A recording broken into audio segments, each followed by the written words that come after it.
You know, the dream of living forever is probably as old as we are. We've told stories about it for thousands of years, right? Looking for that fountain of youth, some magic potion. But what if I told you that nature might have already cracked the code? That the secret to cheating death isn't some myth, but a biological reality for a few creatures right here on Earth. So, that's the big question, isn't it? Can anything actually live forever? It sounds like something straight out of a movie, but the answer? Well, it seems to be kind of. Yeah. Today, we're going to dive into the wild science and the tricky ethics of biological immortality. We'll meet the animals that seem to defy aging and ask what, if anything, they can teach us about our own limits. Okay, so our first stop is the ocean, and it's home to this tiny, tiny creature that holds an absolutely incredible secret. Meet Turritopsis dohrnii. It's a jellyfish that's no bigger than your pinky nail. It looks like nothing special, but it has a superpower that scientists are, frankly, obsessed with. It can basically live forever. So how does it pull this off? Well, when this jellyfish gets old or injured or is just in a really stressful spot, it doesn't just give up and die. No, instead, it hits what you could call a biological reset button. It literally reverts all the way back to its earliest stage of life, a little polyp, and just starts its entire life cycle all over again. The technical term is transdifferentiation. Its cells basically change their jobs, letting the jellyfish get reborn from its own body, over and over again. Now, it's super important to understand what biological immortality actually means here. We're not talking about being invincible, right? The jellyfish can still get eaten by a fish or die from a disease. All it means is that its risk of dying doesn't go up as it gets older. That process we call aging, the slow breakdown of the body over time, it just doesn't happen to them. It's effectively stopped in its tracks. And get this, the immortal jellyfish isn't some total freak of nature. It's just one of several organisms out there that have figured out these remarkable ways to sidestep the aging process, something that seems so inevitable for the rest of us. It turns out, nature is full of these little longevity cheats. Seriously, nature has a few tricks up its sleeve. Take the lobster. It produces this enzyme called telomerase its entire life. So think of your DNA like a shoelace. At the ends, you have those little plastic tips that stop it from fraying, right? Those are called telomeres. In humans, those tips get shorter every single time our cells divide, and that's a key part of aging. But lobsters, they just use telomerase to constantly rebuild those tips. And then you've got crazy stuff like the ocean quahog clam, which was found to be over 500 years old, basically by not really aging at all. Okay, so this all leads to a huge question. If these animals can do it, why can't we? Why do we seem to have this biological expiration date stamped on us? Well, the answer seems to lie in a core idea in evolution about the really tough choices that life has to make. It's a concept called the disposable soma theory, and soma is just a fancy word for the body. The theory is actually pretty simple. Every living thing has a limited energy budget. Evolution forces a choice on how to spend that energy. Do you put it all into building a perfect self-repairing body that could last forever? Or do you spend it on growing up fast and making copies of yourself, having kids? It turns out you can't really do both perfectly.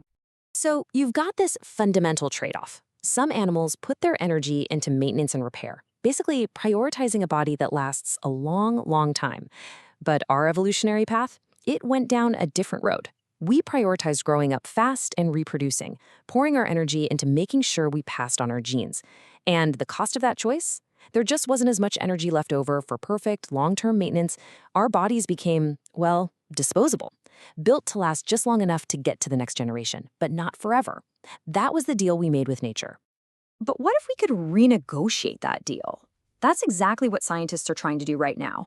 They're studying these super long-lived organisms to figure out their biological cheat codes, hoping they can apply those lessons to improve our health and fight the diseases that come with aging.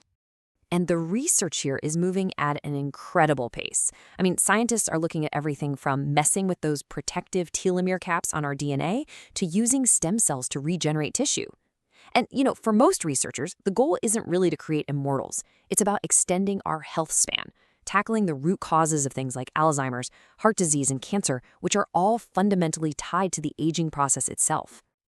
And trying to solve the problem of aging isn't some luxury, it's a massive global health priority. Just think about this. The World Health Organization says that over 70% of all cancer deaths happen in low and middle income countries. And since aging is the single biggest risk factor for diseases like cancer, Figuring out how to slow it down could help millions and millions of people on a huge global scale.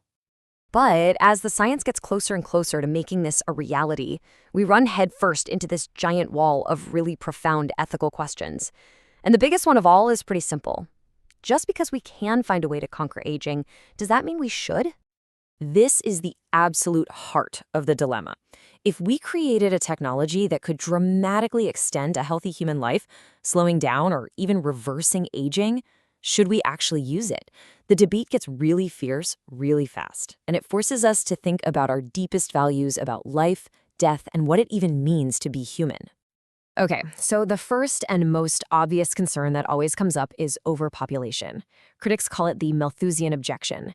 They argue that if people stopped dying from old age, our population would just explode, straining the planet's resources to the absolute breaking point.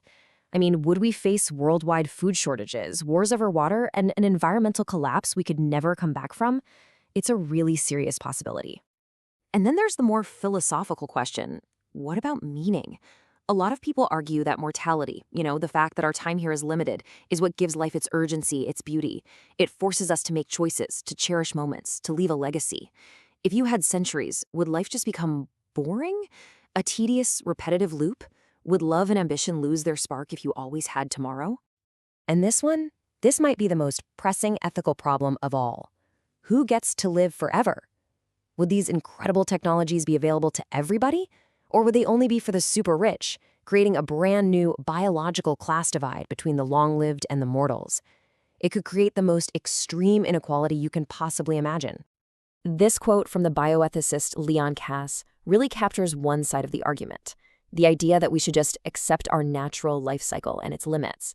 But on the other side, you have people who argue that fighting disease and death has always been a moral good, and that extending healthy life is something we have a duty to pursue.